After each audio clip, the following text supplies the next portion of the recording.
What's up, fellas? Good to see everybody back for another episode of the BGO Blind Pig podcast, courtesy of bgobsession.com. A little later in the week than we normally do, but as of Wednesday, we were less than 24 hours into camp breaking. Figured we delay it, let some actual storylines come out, and not a lot came out. Some positives, some negatives, but this is going to be kind of a refresher. I want to touch on some old things if you guys are okay with that. But before we do get rolling, did anybody see Team USA just stomp Germany in women's soccer? Yeah. Why are we so much more proud about women's soccer right now than men's soccer? I'm curious. John, you're my Well, soccer guy. because at the top of the world standings every year. I mean, the men's team, and I don't know why that is. And again, I have season tickets with my brother to an MLS franchise, so obviously I'm a huge soccer fan.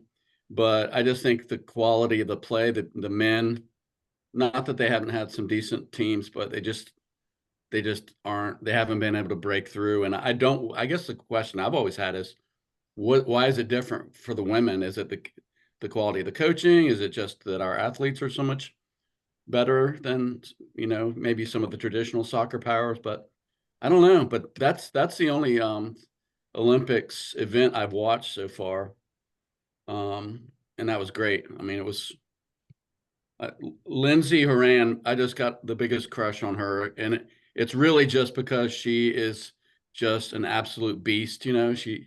She is tough as hell. She's aggressive. She, she's just everything I love about really great athletes. Yeah, I don't know what it is, but the women's soccer team is always great, and the guys it's a struggle bus a lot of times. Always lacking. Yeah, pretty much. Isn't Dennis Rodman's daughter on this team? On the Hey, women's that's team? Yeah, news to me. I'll give it to you. yeah. Maybe I'll throw something out there. Maybe Paul has some thoughts on it, but I'll throw one idea out there.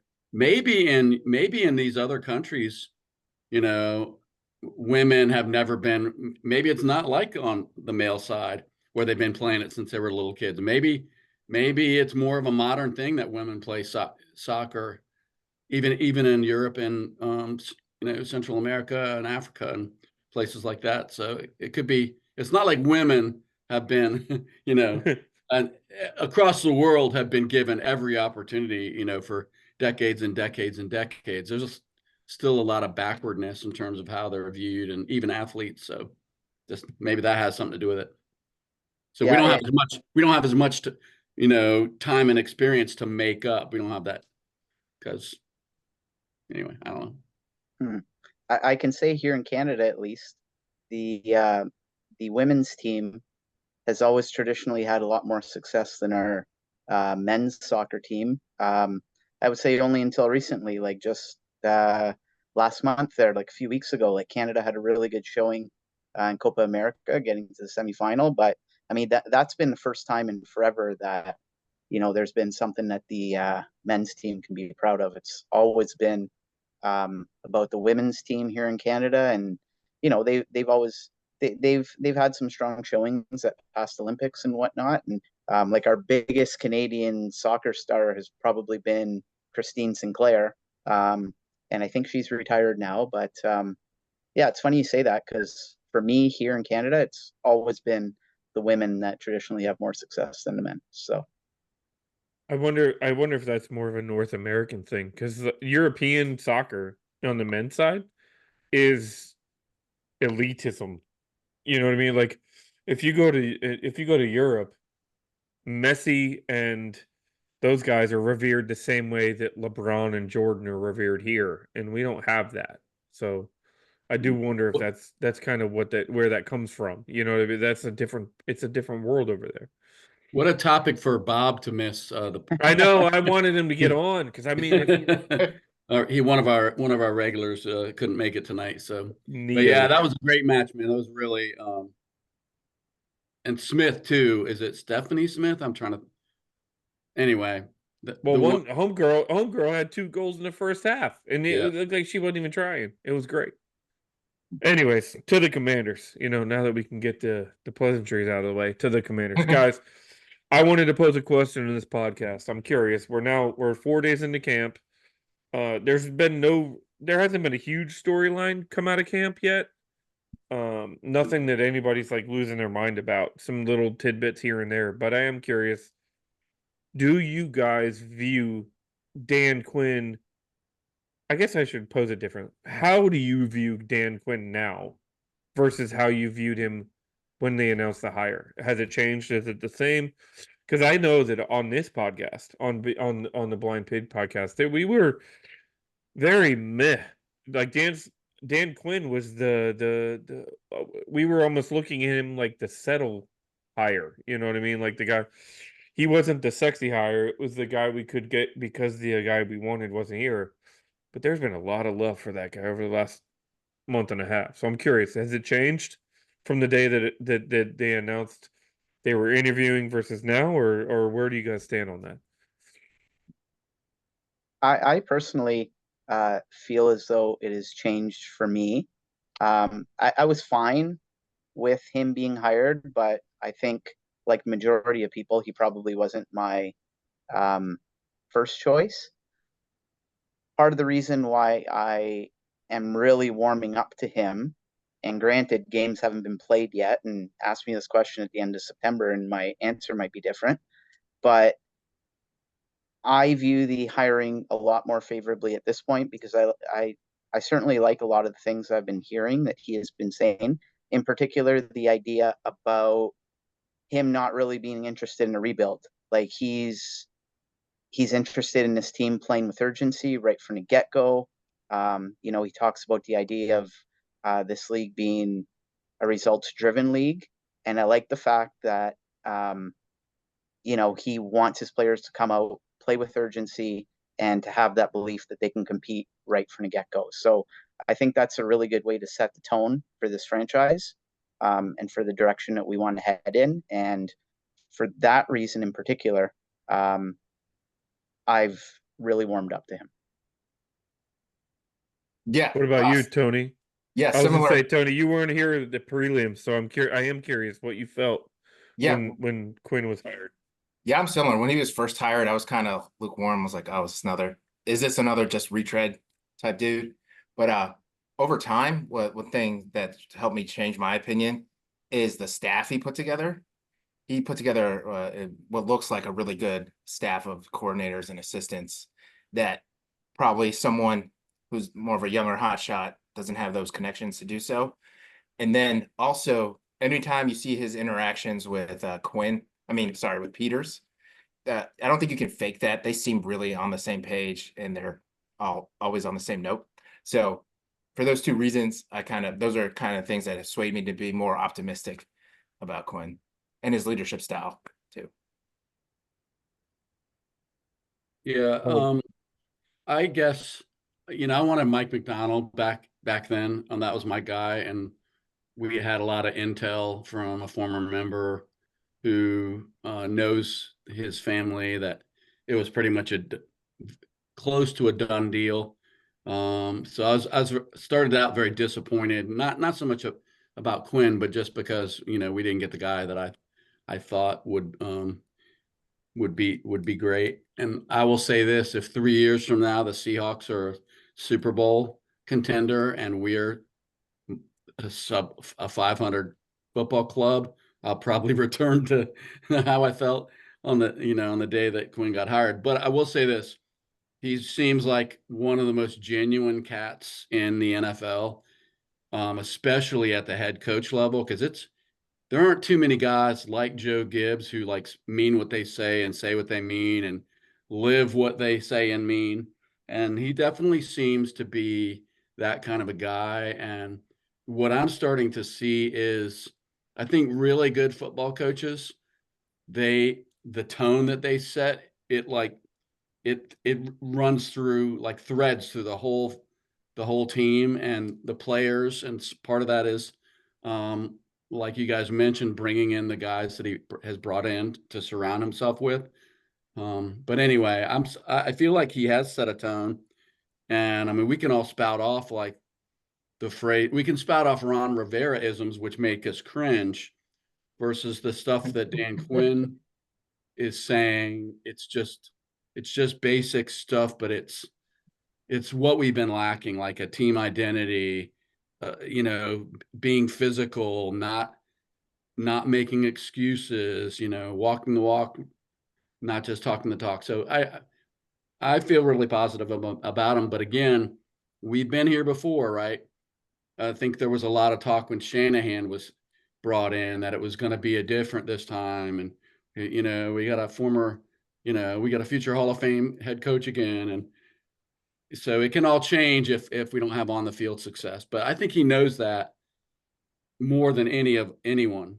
So I'm excited.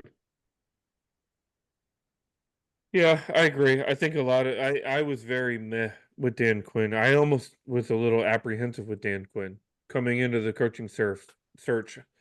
He was not my first choice. He was not even my first defensive coach choice. I think McDonald was the top guy. But I have to say, like, the guy has shown me why he is a professional. And obviously there's still a lot to learn. There's a lot to be proven, but most coaches tend to fail in their first stint, and then in their second they've learned. And let's be honest, I don't know about you guys.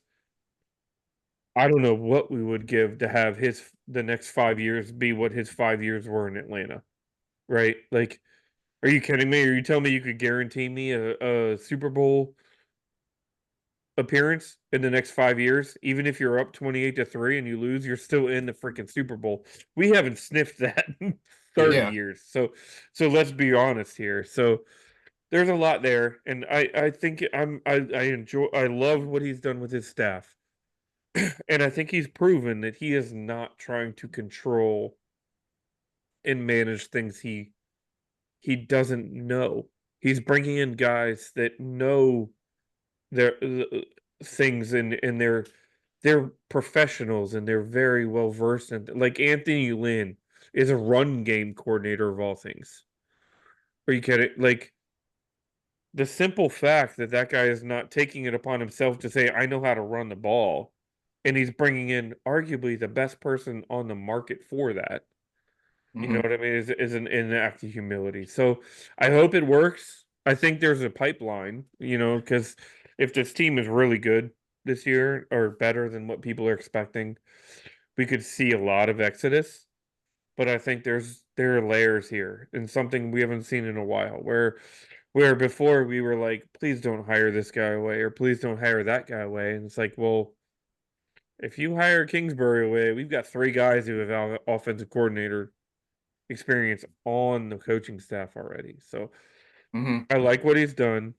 And I like the fact that he's working with Peters. So I have to be, now looking back, the hire looks good. And now we'll see what happens over the next 6 months. And just to wrap a bow on it, I think for the first time in a long time, it feels like we have a plan and everybody knows the plan and everybody's committed to the plan. And the plan's not going to change because fans bitch after we lose two straight. And I think that's what was lacking during the Rivera eras. There was no global plan. There was no, like, I mean, how many times do we see it? Like, oh, we're going to run the ball 3/4 of the time. And then we turn around and pass it 3/4 of the time. You bring in people that don't have any interest in running the ball. So, I mean, to me, that was kind of typical of the Rivera era. Is there just wasn't a plan, and we'd get worse in areas that we were stronger in the year before. We go from being a top 5 defense to a bottom 5 defense in a single season where we don't even have injuries. I mean, we're healthy relatively, and it's just that kind of thing that just gave you no hope as a fan. And I just feel like you got grown-ups, not that, and again, not to beat on Rivera, but I don't think he's a terrible coach, and I don't think Jack Del Rio is a terrible coach, but they just didn't seem to really have a good plan and a good sense of, like, where are we going and how the hell are we going to get there? And with this group, I feel like we've got that, times 10. Yeah. It also hurt the Cowboys too, so that's always a bonus. There you go. That's right. So I guess I'm going to evolve this question, and I want to pose it to the group. Jayden Daniels. Do you feel differently now than you did pre-draft or even on draft night about Jayden Daniels? I think, me personally, when we talked on this podcast, I said Jayden Daniels was the best football player, but my concern was his ability to stay on the field. All of the things that we've heard with the positive in the locker room. He's the first guy in, the last guy out. He's doing all of the right things that everybody could ask for from your quarterback. Do you guys feel differently now than you did about him pre-draft or even on draft day? Me, Paul I'll go ahead. or Tony? I feel the same pretty much. Because me personally, of the guys that were slated to pick from, I kind of like Jayden Daniels the best. And from everything I see now, his work ethic, his attitude, and his humbleness and all that, and the amount of work he puts in, and the positive reports from the camp and his teammates and everything, I still feel optimistic about him. So for me, it's not much has changed. And then so yeah, for me, I'm pretty high on Jayden Daniels. Yeah, it's a difficult question to answer, Derek. Obviously, it's going to come down to what he does. When there's live bullets flying, so to speak, during the regular season. He wasn't for me personally, like throughout the draft process and whatnot, he wasn't the player that I wanted us to pick.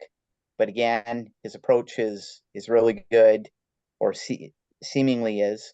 He seems to be coachable at this point, and I think that is a really big and important aspect about becoming a successful NFL player, especially at the quarterback level. You have to be coachable. You have to be someone who's going to respond to what you're being asked to do. And to this point, it seems like that seems to be coming to fruition. So I think that gives him a chance moving forward. It gives him a chance to be successful at the NFL level. And I'm certainly hoping that happens. But I mean, at the end of the day, I'm excited. I mean, we have a guy that can potentially be our franchise quarterback for the next, 10, 12 seasons or so. At least we hope that is what is going to happen. And I mean, you have to be excited about that and the prospects of what could be. So I'm a little bit different from you guys because I mean, I was very excited about what he could do with a football in his hands and just the mechanics and all the stuff, just how accurate he was in college. But I wasn't sure. I guess where I had a lot of questions was about is he a mature player at this age? And I know even some stuff like this, kind of the draft trashing of him, the pre-draft trashing of him that, when he left his first gig, the players were like cleaning out his locker room, not in a good way, kind of that, some of those stories, which you always get a lot of bullshit stories that get put out. And I'm thinking it might be from the agents of the guy who wants to be drafted ahead of him, maybe. I don't know, but I not that I had a lot of reasons to be worried about his maturity, but it's pretty rare for college athletes at that level to really have their shit together, for lack of a better way to put it. And he really seems to get it. And the more I hear him speak, like he at the presser the other day, I don't know what the exact question was, but it was something along the lines of, or do you feel a ton of pressure playing the most important position on the field, and where you were drafted and all of this, and how are you going to handle all the attention? And he just answered it perfectly, because he's like, no, because I'm just one guy. I don't deserve any more attention than anyone else. If I don't play well, the team's not going to do well. If the center doesn't play well, I mean, it's everybody has to play well, and we're all in the same boat. And I know that some of that's just kind of footballese that players learn, but he hasn't been around long enough to learn that. And it just sounds sincere. He seems like he's not an ego-driven guy, other than I get the feeling he wants to be a really good player. Like, it's pretty clear to me that he'll do whatever he has to do to be successful. But it's not some ego thing. Mm-hmm. And I'm just really impressed. I'm way more impressed with him, just the way he carries himself, now than I ever thought I would be. Yeah, I heard a little snippet from his presser, where the media was almost baiting him, but not really baiting him. But they were like, almost apprehend or trying to create controversy. It was like, when was the last time you came into camp and you weren't the starter? Former Heisman Oh guy, yeah, and yeah. his response was 2 years ago at LSU. Next question. Like that's the kind of mantra he has. I've been here. Okay, I had to earn my job there. I had to earn my job here, and I have been very, very surprised almost with his maturity level, and I'm glad to see that what he's doing. And Mariota started taking first team reps, and you didn't hear anything from Jayden Daniels, and you won't. But I think we all realize that he's gonna be the starter week 1, barring injury, or some crazy setback. But I don't think that's his concern. If you look at the way he works and you look at the reports out of camp, his primary focus to this point has just been getting better. Hmm. So that's what you want to hear. Obviously, we're very early in the process. We haven't even had a preseason game yet, but I am happy to see, that kind of mentality from the guy that you've drafted. Not I think we would all be surprised, and not to throw shade, but I will a little bit, if he were to go to the coaches and say, this isn't the offense for me. Or if you were to find out he was hanging out with Josh Harris in the offseason or outside of team facility or whatever. So I'm excited. I'm nervous though. My apprehensives my concern hasn't changed. I'm still worried about him being able to stay on the field physically, because he is not built like a brick shit house. So we'll see what happens. That's been one What interesting thing, though. Just to throw it out there, is that at least so far in camp, they're not really. I mean, I think he broke out one time that I read about, but he's not. At least for right now, they're not showing that they're going to be using him a lot as far as designed runs and that kind of thing. So I think they're going to be pretty careful with him. Hmm. uh so one other nugget I'll throw out there. Um Manny Forbes added 17 pounds. He's up to 180, which is terrifying considering I've got 70 pounds on the guy. That's really sad to think about. But Um, I am curious. I've seen some notes, some reports on Twitter about him and Terry going. They're battling. They're going head to head. And Terry gets the best of him one play. Manny responds. Terry McLaurin, I believe, is probably a fringe number one guy.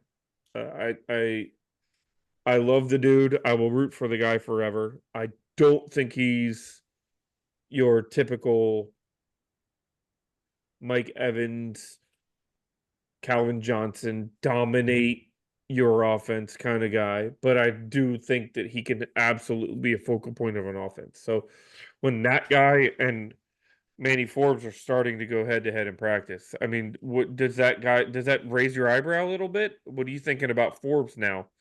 Now that we're 3 or 4 days into camp, has it changed, or are you just cautiously hoping?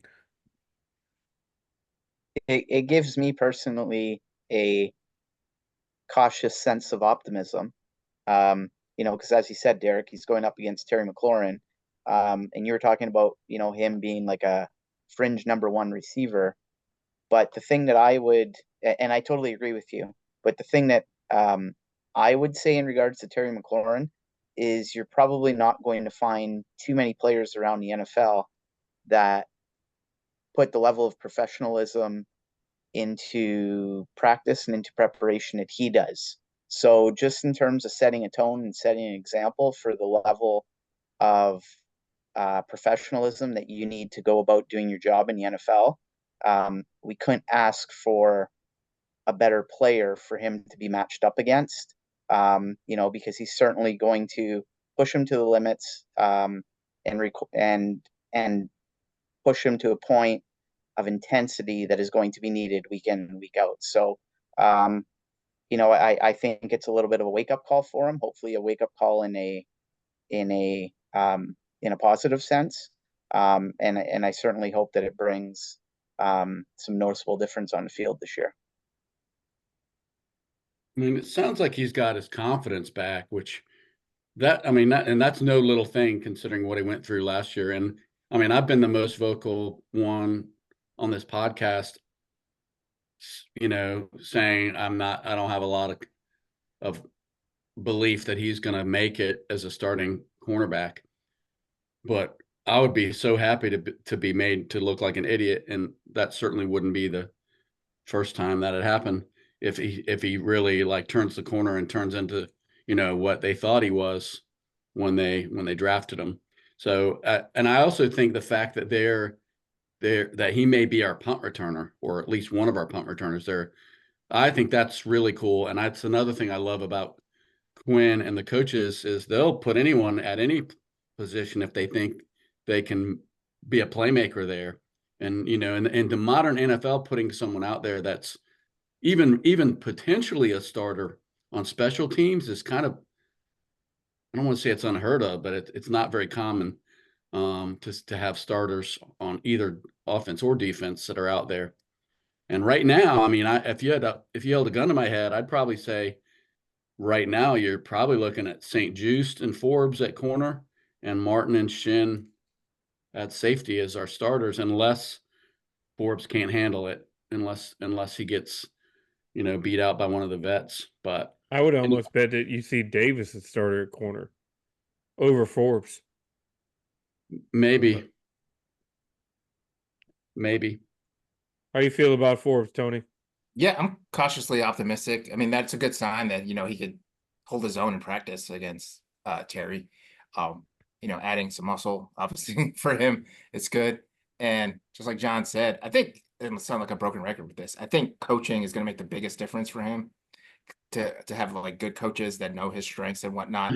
I think even just the punt return thing just shows the coach's mentality. Like, okay, in college, he returned a lot of picks, for touchdowns. So he has that's translatable to returning a punt, right?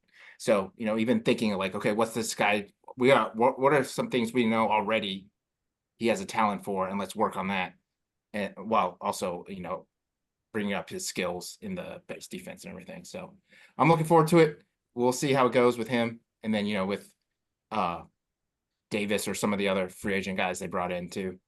And then also, I don't know if you guys saw this, what's his name? Castro Fields. I totally forgot about that dude on the team, but I've seen a lot of beat guys saying, he's making a play here. He's making a play here. He's moving up and they're letting him play against some of the better receivers. So you never know. We'll see. We'll see how. Yeah, at this point, out. the depth chart is wide open at this point. I don't think any one of us looks at a guy and says he's locked in as number one.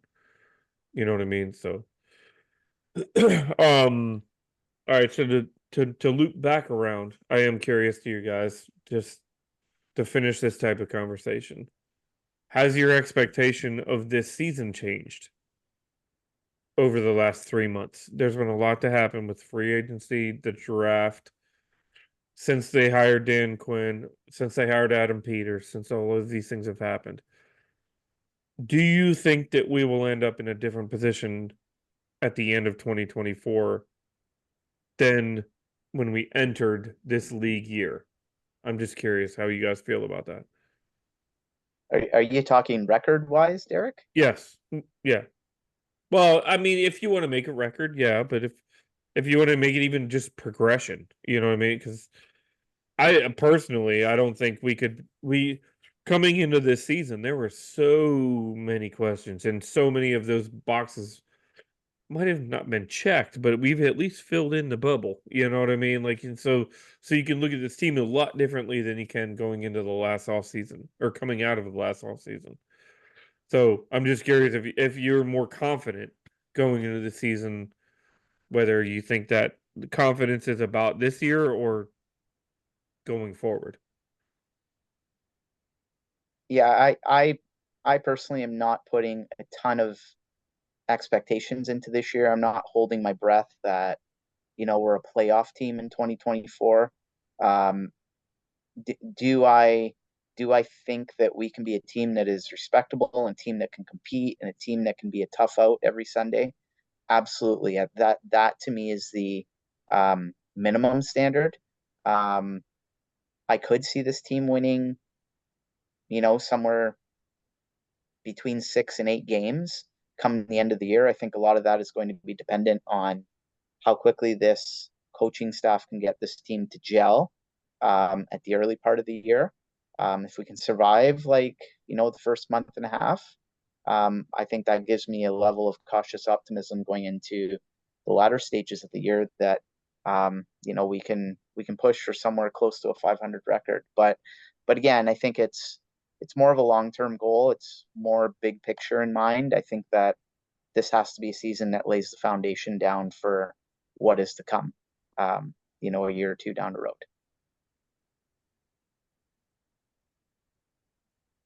How you feeling, Tony? Any different than we coming into the off season?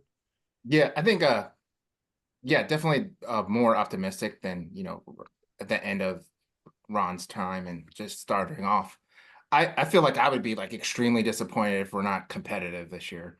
Like you said, I don't know about the record, but I feel like each week we should actually be like in the game and like show that we're a tough team. I would be really disappointed if we don't show that this year. But I think the competitiveness, I expect that to go up. Um, and coaching strategy, I feel like that'll be a lot better too. And then also, I think big picture, if we hit on Jayden Daniels, I feel like the sky's the limit. Because right now, if you look at the NFC, there's all the like the real elite quarterbacks are in the AFC. So there's an opportunity to kind of to take steps that look or that pan out further ahead than say if you were in the AFC where like it's loaded at quarterback on every team or on multiple teams. So I'm pretty optimistic, and then a lot of it rides on Jayden Daniels and how the team gels. But I expect us to be more like, okay, the Commanders are tough out this week. You got to bring it type thing. So I'm like exponentially more pumped about this team than I was heading, even though I was excited that we were going to blow it up. I don't think I foresaw the extent to which we were going to blow it up. But the way I'm looking Yeah. at it, what haven't they knocked out of the park since Ron Rivera packed up the cardboard boxes and left the scene of the crime? They front office, totally home run front office, head coach and coaching staff, setting aside whether Quinn was our first choice or not. I mean, we have a coaching staff that's absolutely loaded with people that have won and people that have had big time roles for a lot of years. Free agency, I feel like we did a great job in free agency, like an underrated, excellent free agency. And then this draft, and I know it sounds like hyperbole, but I think this is probably we're going to look back on this draft as the best draft in 20 years or so when all is said and done. So I mean, how can you not feel super optimistic? And I guess the way I would put it is I think we could be it would not shock me if we were the surprise team of the NFL this year. Now, everything's got to go right for that to happen. It's really tough, especially with with all new schemes, everything new on the offensive side, everything new on everything new. It's tough to gel quickly, but I just think I mean, Ron Rivera won the NFC East, guys. We still don't know how. We still don't know how, but it's not a crazy thing to think, well, come, early December, we're in contention to win the NFC East. I don't think it's insane. But I think really the way I would put it in a more reasonable mindset would be instead of it being like a 4 to 5 year rebuild, even if this year isn't a year where we break 500 or compete for a playoff spot, I think in the next 2 to 3 seasons it's coming. It's not going to take 4 to 5 years with the coaches and the players they're bringing on board. I think, and again, the caveat, like Tony said so nicely, is Jayden Daniels has got to be able to play the way we think he can. I agree. And I have to just affirm that I think the only questionable move would be our line coach, right? Is that the only one that if we look back over the hirings that people say what the hell, like what were you doing there? Beyond that, I mean, even if in free agency there were no big contracts given out.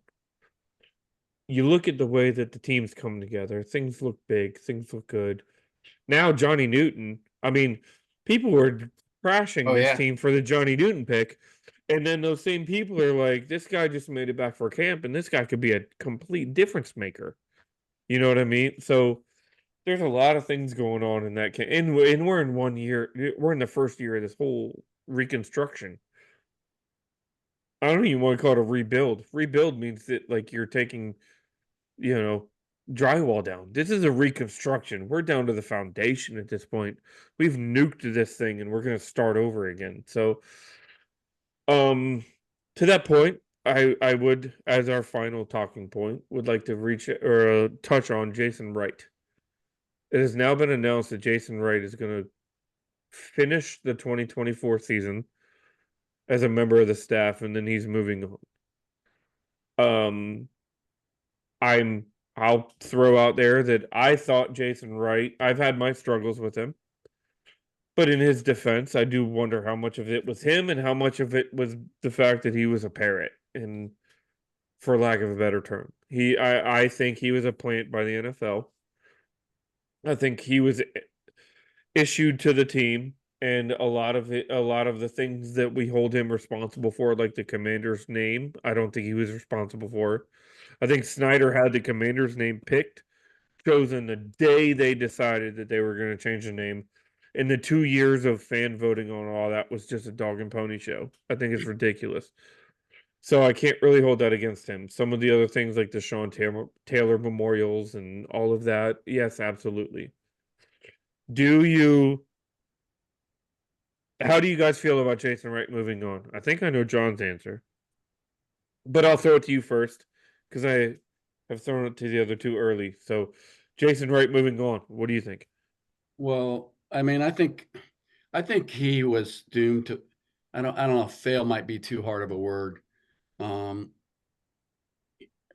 I think he was set up to fail though to an extent because, and I don't think it's any secret. The NFL has said many times that they want more diversity, especially in front offices and eventually even in ownership groups or owners.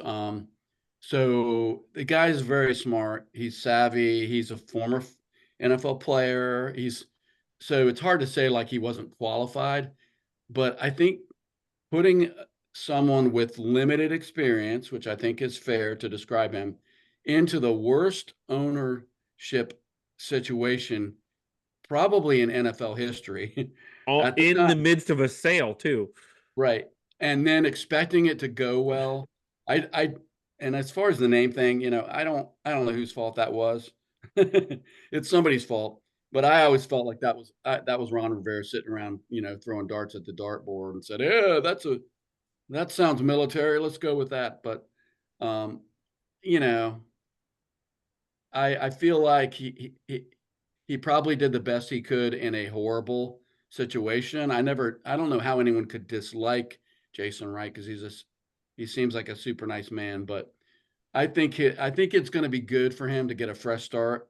And believe it or not, he probably has learned a lot. He did not enjoy learning a lot because the lessons he got some of them were pretty brutal, but like, don't take big team photos in front of porta potties or whatever, gaff you want to cite, because there were quite a few of them. Anyway, I feel bad for him in a way because he has taken a lot of shit from fans. Some of it probably at least partially deserved, but I think it'll be good for him to get a new start and be able to apply the stuff that he learned here. How's that for a political answer? Tony, what's your view on Wright? Yeah, I mean, Has to it me, changed? for me, I feel like it's inevitable but I don't think he's as bad as some fans thought he was. It's kind of like you said, like literally nobody has succeeded under Daniel Snyder, so to expect anyone to do that. And then also, I think it also shows how bad we are, or our team has been, that we even know who the business side people are. Like if Yep, I that's ask my true. friends who all other teams are like, I don't fucking know. Why would I know who's running the business side? You know. So only we have to deal with that. That's So a great point, and I bet you, well, I think that's a really good point. I think I think one of the lessons he learned was stay in the lane, stay in your lane. You know, you're yeah, not on the football side. And he seemed to be like in a lot of situations where you're like, why is why is Jason like getting involved in this? yeah, and they had to do things like set up the HR, like basic stuff like that. And then for me also, like Harris, he knows business, he knows sports. That would be like the easiest person to blow out right when you start if he truly sucked. But he kept him on through this, and even now he's got some consultant thing until he's officially gone. So um I think it's just like everything else, the GMs, the football side, the business side, other people on the business side have gone and since Harris started, the medical staff. It's just the natural Yes, process of when a new owner takes over. they want their guys. Paul, how do you feel about Wright? I'll put it this way. If a book was written about the Washington Redskins, the Washington franchise history, Jason Wright is one of the individuals who is associated with a few of the chapters in that book that I would never ever want to read again. So he can't be here. I'm completely fine with, him being dismissed, with him leaving. I personally would have wanted it to happen a lot sooner. I get why it didn't happen sooner, but the name change thing is never going to sit well with me. And again, how big of a role he played in that, we'll never know. But the fact is, he was part of it. Guilty by association, so to speak. I onwards and upwards. We're too good of a fan base. We're too strong of a fan base. Um, to go through the things that we've had to go through for the last 30 years. We deserve better. Let's move forward and let's move on with it. So I'm completely good. I agree. I think he should have. I think he should have been gone. But you do wonder. Harris and Company knew they had to fix the on-field product. They had to fix the things that actually were on television on a regular basis. So you do wonder if they were like, you know what, we're gonna sit on this guy for 2 years. Let's get the product on the field fixed, and then we'll worry about the product off the field. Because there's a lot more than I guess meets the eye when fans think that they know what they're talking about when it talks buying a team. You can't just flip a switch, you know what I mean? So there's a lot there. Maybe they don't want to attack the business side and the football side at the same time. But And Derek, you said it yourself. They probably had the same questions that fans had, which is reasonable fans had, which is how much of the fumbling, bumbling train wreck was Jason Wright, and how much of it was that's what you'll do, Jason, and or right. or you won't be here. I mean, we don't know, and I don't think. I mean, the Harris group probably didn't know, and the fact that they did keep him around for more than a year, that, like Tony said, that speaks to him having some level of respect and competence. He's not he's not an idiot. And so anyway, I think they did the right thing.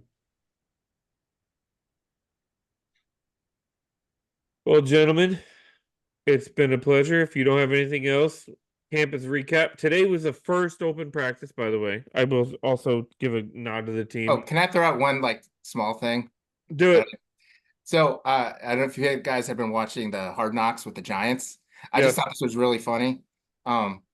What's Shane or whatever the GM was like Joe asking the Shane. GM, Yeah. yeah, He was asking his family what they should do His with the draft. son's His response son was like, golden. "Dad, if you want to win, you need to trade up." He said you Jayden only get one Daniels. chance. You only get one shot Yeah. at this. It was so good. Yeah, He said you only get one shot yeah, at you only this. got one Get chance Daniels. to win. Yeah, that's the Get Hey. Jayden Daniels. It was Yeah. so good. Hey, Derek, I want to take us out, and I got to give credit to John Keim because this is where I heard this on the Keim podcast. But I want to take us out on this note because they were talking about how Cosme's kind of been transformed into like he's like really a guard. He's like got a beard and he looks like a guard. And they said that they were talking to Cosme about what's changed, and Cosme said, and I'm paraphrasing here, but he said, "I want to be one of the best in the league. I'll be dirty. I'll be nasty. I'm not taking shit off anyone."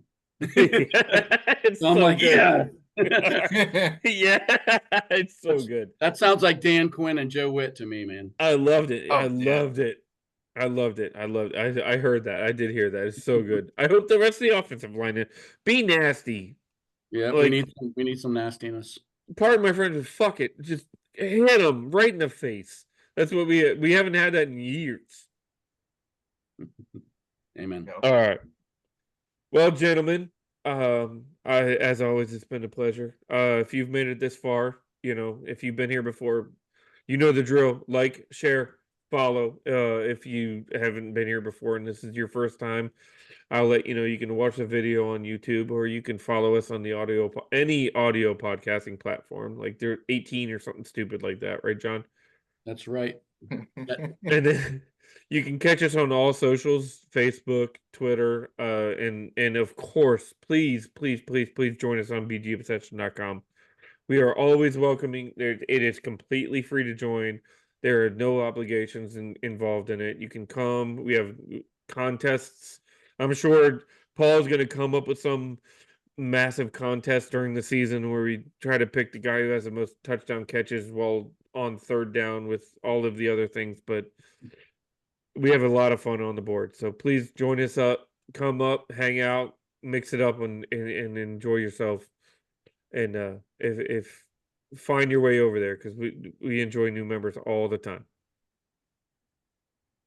All right, gentlemen, it's been a pleasure, and we'll be back in what like 3 days. It's Wednesday night. All right, boys. Like guys.